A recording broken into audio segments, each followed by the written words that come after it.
Hey everyone, welcome to Good DIY Plans. In this video, we're going to be going over how to make this garage rack. I've had this rack for about 5 years now, and it's been a game changer in our home when it comes to garage storage. In this video, we're going to be going over our most popular design, which is the 5x6 layout. Now, these racks have been built by thousands of people at this point, and for this specific layout, some people have chosen to review it. So it looks like we have 35 reviews, and at this point, it's 5 stars, which is awesome. Really, really solid. So here are some images of what people have actually built with these plans. So this is that same exact layout. There are some smaller versions of the rack available as well. And then also smaller still, this is more like a workbench. This is a beginner-friendly step-by-step tutorial so that you can make this on your own as well. For this build, we're going to be using the Home Depot HDX 27-gallon totes because they bend before they break.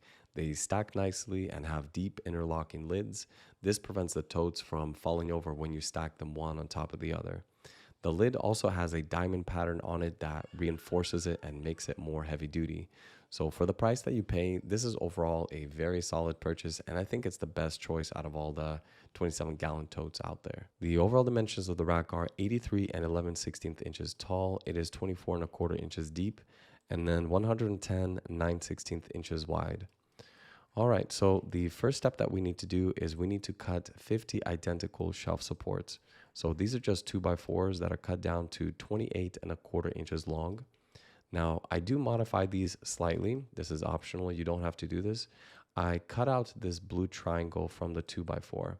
I just set my miter saw to 45 degrees and I just trimmed that off about halfway through the 2x4. The thinking behind that is to prevent the totes, when they're coming back onto the rack, from catching the sharp corners of the 2x4s there. All right, so the next step will be to create some of these ladders. So we're going to be using some of these green pieces. These are also 2x4s at 80 and 11/16 inches long. And then these are the shelf supports that you just made in the previous step. So what we're going to do is we're going to lay these out and then secure them in place. So the first one is going to be 11 inches from the edge. Then we have 12.5 inches, 12.5 inches here, 12.5 inches here, and here.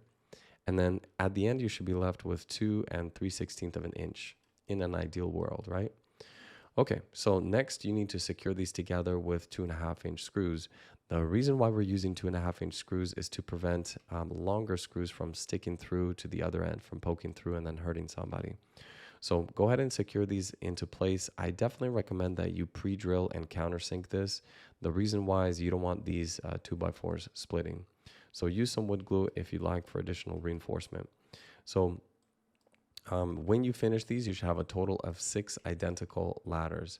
Now, some of these ladders are going to go through a modification. Some of them are going to become double-sided. So what I mean by double-sided is we're going to add one more layer of these shelf supports on top here, like you see. So these are actually going to be mirroring the first layer that you had. So the first one is going to be 11 inches, then 12.5 inches, 12.5, 12.5, 12.5, and then again 2 3/16 inches on the edge here.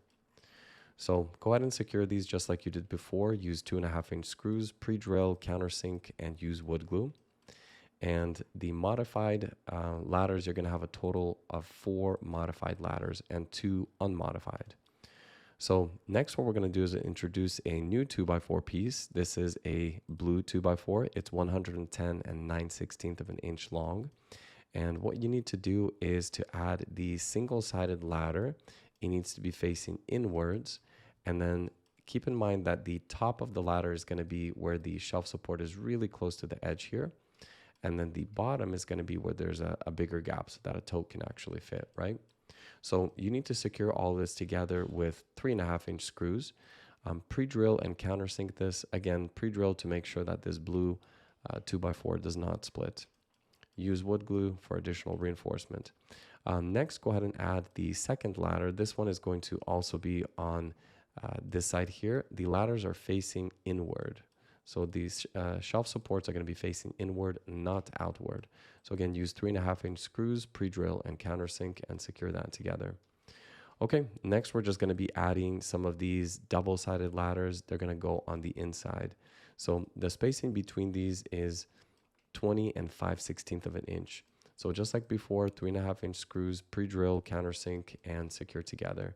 And then you're just going to continue with that same pattern up until you filled out that entire space. So in the end, you will have 20 and 5/16 inch in between all of these. If you do want it to be perfectly symmetrical, you could start by building or adding the ladder here, then this one, then this one. That way, if there is any discrepancy in spacing, that middle section is going to kind of even it out when you're looking at it, right? Okay, the next step will be to add 2 additional blue 2x4s. So these again are the 110 and 9/16 inch long 2x4s. So you're going to secure them with 3.5 inch screws from the ends here, and this will lock the ladders into place. So the next step will be to add these L-shaped brackets. What these do is they prevent the rack from swaying side to side when it's upright. So what you can do is you can add these to the corners here and secure them with some 2.5 inch screws. And again, what that does is it adds like extra rigidity, especially if you're going to be moving and you're going to be taking these off the wall, and especially if they're going to be loaded up in that moving van. You don't want them moving side to side. So it's worth the extra $10, $15 to just like add those to the corners there. All right, now when it comes to installation, so here we have the rack that we just made. Now we're going to be adding it to the garage wall. So if I removed some of these totes at the top here, what we see is we see these L-shaped brackets. Now these are extremely important. So you need to brace the rack to the actual wall. So if you don't, what can actually end up happening is like a child can climb this, God forbid this thing falls over. Or maybe you load it up incorrectly where you put like all the crazy heavy stuff on top and then the lighter items on the bottom. You know, it might not have the perfect center of gravity and so on. So the best solution is to anchor them to the wall. Now you can't anchor it to the drywall. You do have to secure them directly to the studs of the garage.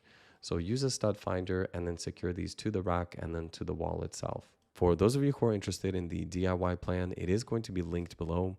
This does go into a lot more detail, including the tools list, materials list, lumber shopping list, and cut list, and of course the step-by-step instructions.